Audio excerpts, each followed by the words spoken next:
Saludos a todos. Como me había comprometido antes, eh, les estoy preparando este video para discutir el tema de la jornada de trabajo que no pudimos concluirlo en la clase pasada. Así que les prometí un video breve y voy a tratar de que sea lo más corto posible. La jornada de trabajo diaria en el sector privado es una jornada de 40 horas a la semana y de 8 horas diarias. Las horas extras van a ser aquellas que se excedan de 8 horas al día o de 40 a la semana. O aquellas que se trabajen el día de descanso del empleado. El pago de horas extras se va a hacer a tiempo y medio, es decir, una vez y media lo que usted cobre como salario. Por acuerdo entre las partes, los empleados y los patronos, un empleado puede llegar a un acuerdo con su patrono para trabajar las 40 horas de la semana en periodos de 10 horas, es decir, recortar desde 4 a 5 horas de 5 a 4 días la jornada de 40 horas, trabajando 10 horas diarias. No puede excederse de esas 10 horas. Si hay ese acuerdo entre las partes, entonces esas horas adicionales después de las 8, de 8 a 10, no se van a considerar horas extras. Sí se va a considerar el exceso de las 10 horas. Si hay un acuerdo y para trabajar 10 horas y completar la jornada de 40 en 4 días, pues entonces esas 10 horas, ese exceso de 10, sí se va a considerar un tiempo extra. Es decir, si usted trabaja 11, pues esa hora adicional sí se va a considerar tiempo extra. También las partes, por acuerdo, un empleado y un patrono, pueden llegar a un acuerdo de reponer horas de ausencia de un empleado dentro de la misma semana. Siempre que en esa reposición el empleado no trabaje más de 12 horas ni trabaje más de las 40 horas. Es decir, si usted trabaja en jornadas de 8 horas y faltó 4 horas esta semana, el lunes, usted faltó el martes 4 horas, pues esas 4 horas usted puede, por acuerdo con el patrono, entre martes, miércoles y jueves, y viernes, miércoles, jueves y viernes, puede entonces completar esas 8 horas, trabajan esas 4 horas, digamos que trabajó una hora y media diaria, por decir algo. Y ese exceso no se va a considerar exceso de la jornada para tiempo extra. Ahora bien, si usted repone horas, digamos que usted trabajó 6 días y las quiere reponer, no puede trabajar más de 12 horas. Si usted tiene un acuerdo con el patrono de 10 horas a la semana, pues solamente puede trabajar hasta 2 horas adicionales para reponer. El exceso de esas 12, entonces sí se va a considerar tiempo extra. Dice la ley que la compensación por horas extras no es renunciable. Cualquier acuerdo que usted llegue al respecto sobre esa renuncia, pues es nulo. Usted no puede renunciar a la compensación. Dice también la ley que el remedio contra aquel patrono que infrinja esta sección o esta ley va a tener como penalidad la compensación de las horas no pagadas y una suma igual al doble de la compensación, una suma igual, perdón, por los daños y perjuicios. Es decir, le va a pagar a usted lo que le debía por las horas no trabajadas, más le va a pagar por daños y perjuicios la misma cantidad que le debe. Además, se tiene que hacer responsable de las costas y los honorarios de los abogados en los que usted incurra por esta demanda. El patrono privado viene obligado a establecer a fijar, ¿verdad? O a publicar semanalmente el horario de trabajo que se le va a asignar a un empleado. Como ustedes saben, ¿verdad? Contrario al gobierno que tiene una hora fija de 8 a 4 y media, ¿verdad? Como de manera regular o a manera general, hay algunos empleados como los maestros, ¿verdad? Que tienen otras jornadas y otro tipo de horario. Los policías que tienen horarios rotativos, etcétera. Pero de ordinario, en el gobierno el horario es de 8 a 4 y media de lunes a viernes. Como los patronos privados tienen distintos horarios, pues la ley lo que dice es que y te puede asignar, en algunos casos asigna horarios distintos por semana, pues el patrono viene obligado semanalmente a publicar para los empleados que tiene contratados, publicar ese horario de trabajo de esa semana. Lo tiene que publicar y ese horario tiene que incluir las horas de descanso, que las vamos a discutir en un momento. La hora de descanso se refiere a la hora del periodo de tomar alimento. Y ahora hablando del periodo de tomar alimento, pues sabemos que el periodo de tomar alimento siempre va a ser de 1 hora, a menos que haya un acuerdo de reducción de 30 minutos. Esas horas se toman dentro de las primeras, se le va a conceder siempre a los empleados que trabajen 5 horas o más de 5 horas, mejor dicho. A todo empleado que trabaje más de 5 horas, entonces se le va a conceder 5 horas consecutivas. Pues entonces sí se le va a conceder un periodo de tomar alimento o un periodo de descanso, ¿verdad? Se le llama de ambas formas, pero el término correcto las incluye a las dos. El término correcto es el de descanso para tomar alimentos. Empleado que no tome ese periodo o que lo tome fuera del término que corresponde, pues va a ser compensado también por tiempo y medio de la paga regular que reciba el empleado. El periodo de tomar alimentos en el sector privado siempre se debe tomar no antes de haber no antes de haber comenzado la tercera hora, o sea que usted tiene que haber trabajado mínimamente 3 horas consecutivas para entonces comenzar a poder tomar el periodo de tomar alimento. Y tiene desde que comienza a trabajar, si usted entró a trabajar a las 8 de la mañana, para poner un ejemplo, pues usted tiene de 8 a 9, de 9 a 10, de 10 a 11. A partir de las 11:01, usted puede comenzar a disfrutar de su periodo de tomar alimento. Pero se puede tomar en cualquier momento antes de que termine la 5ª hora. Si usted comenzó a trabajar, tomando el mismo ejemplo, a las 8 de la mañana, pues tiene de 8 a 9, a 10, a 11, a partir de las 11:01 puede cogerlo. De 8 a 9, a 10, a 11, a 12, a 1 y antes de la 1:59. Antes de acá cabe esa hora quinta.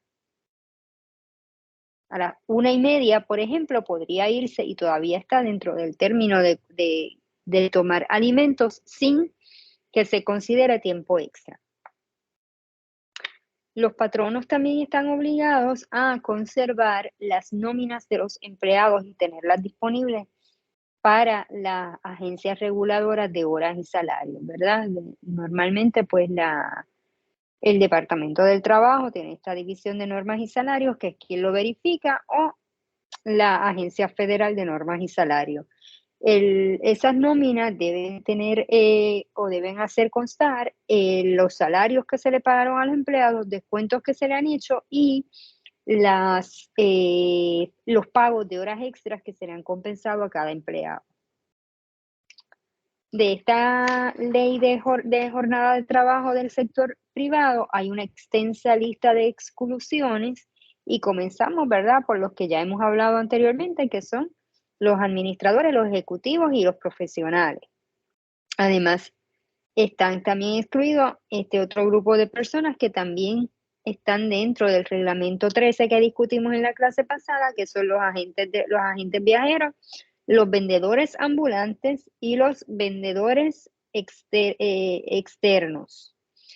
También, y esta clasificación no estaba incluida antes, esto es nuevo, o nuevo me refiero a nuevo en nuestra discusión, ¿verdad? Quedan también exceptuados de estas normas de horas extras los oficiales y organizadores de las uniones obreras cuando se encuentran actuando en tales capacidades.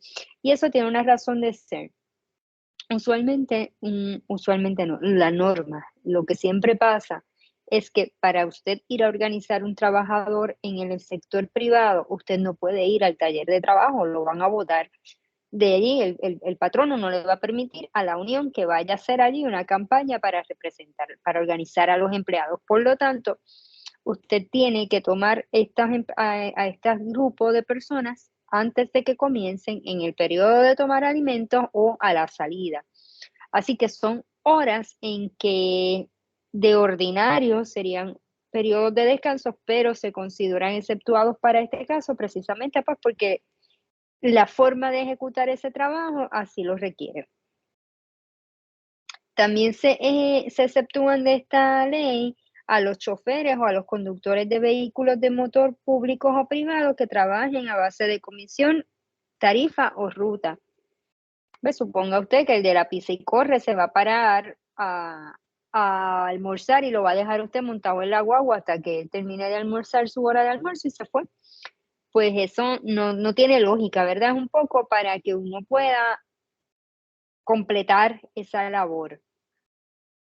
Los empleados del servicio doméstico, en este caso, cuando habla de empleados del servicio doméstico, se refiere a aquellas empleadas o empleados de servicio doméstico de piso, los que le llaman de piso, ¿verdad? Que son los que ya viven o trabajan full time en una casa.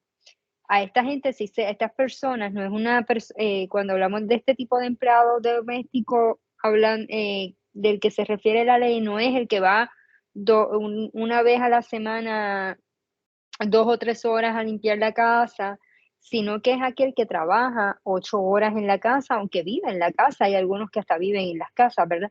Pero en este sentido, lo que dice la ley es que ellos mínimamente van a tener un día de descanso.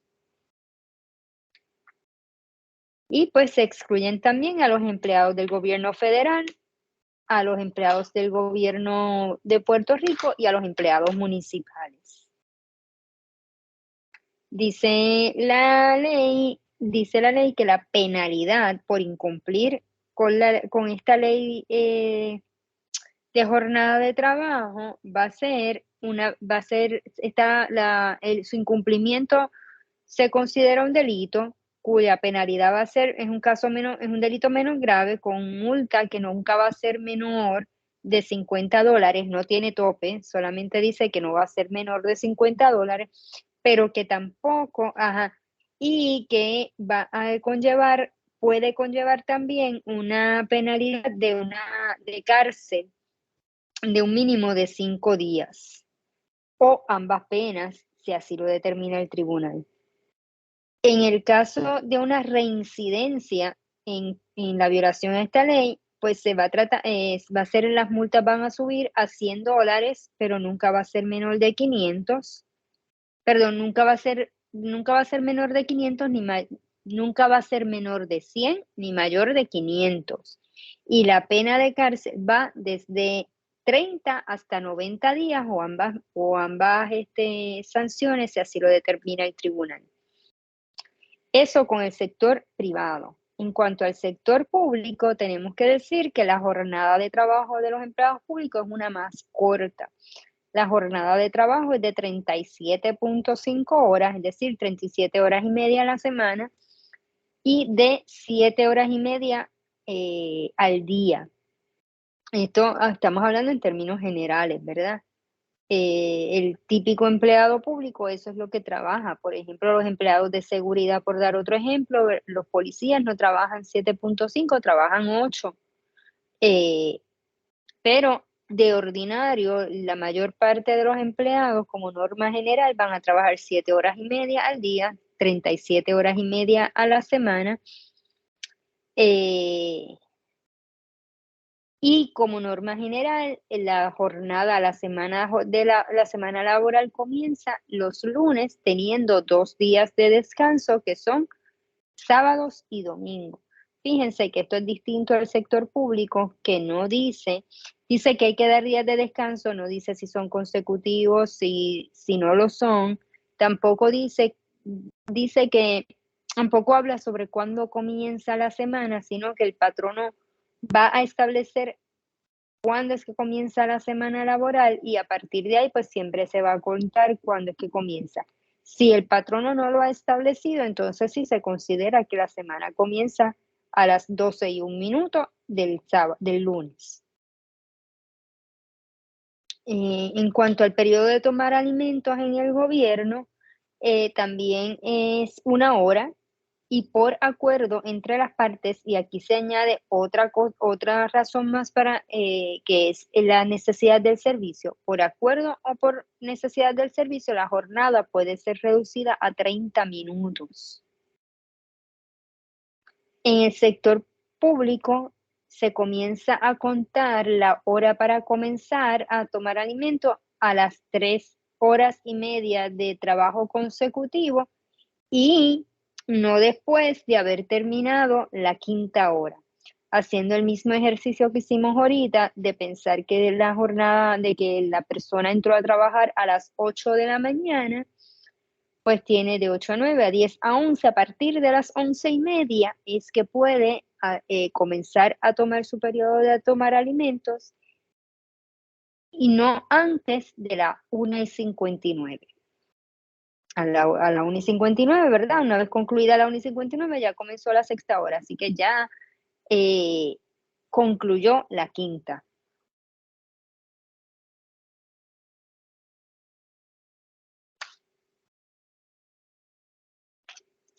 En cuanto a las horas extras, el gobierno no establece una paga o establece una licencia de tiempo compensatorio, que es la forma en que se le va a pagar al empleado el tiempo extra y no monetariamente como ocurre en el sector privado. En el sector privado, cuando usted trabaja horas extra, pues se las pagan a tiempo y medio. En el caso del empleado público, se le va a compensar acumulándosela a tiempo y medio también, pero ese tiempo usted lo va a disfrutar en tiempo también, no lo va a cobrar en dinero. Siempre que esa acumulación no exceda a 240 horas a los empleados civiles y a 480 horas en relación a los empleados de salud y de seguridad. Dice la ley que ese tiempo compensatorio de manera ordinaria usted lo debe tomar 30 días después de haberlo acumulado, a menos que por necesidad del servicio el patrono no se lo permita. Pero, como dije hace un segundo atrás, esa acumulación sí puede continuar, pero nunca va a exceder los 240 en caso de empleados civiles y 480 en casos de empleados de seguridad y empleados de la salud. ¿Y por qué esa raya en 240 y en 480? Bueno, pues porque eso es lo que dispone la ley federal. La Ley Federal de Normas y Salarios dice que el exceso de horas trabajadas se compensa a partir de las 240. Como esta ley tiene una interferencia con la ley federal, nosotros no podemos hacer algo distinto a la federal, por lo tanto, tienen que pagarse el exceso de los 240. Así que usted puede acumular hasta 240 horas para utilizar como tiempo compensatorio y si acumula más de esas, ese exceso se lo tienen que pagar en dinero. También están excluidas de esta ley los administradores, ejecutivos y profesionales. Como ven, esto era un tema bastante corto, que no había podíamos trabajarlo en un video corto, así que espero que este video les ayude. Cualquier duda, no escatimen en escribirme o llamarme. Ustedes tienen mi número de teléfono y tienen mi, mi correo electrónico y saben que deben comunicarse en primera instancia a través de Moodle. Dicho esto, espero que el video les sirva y linda tarde.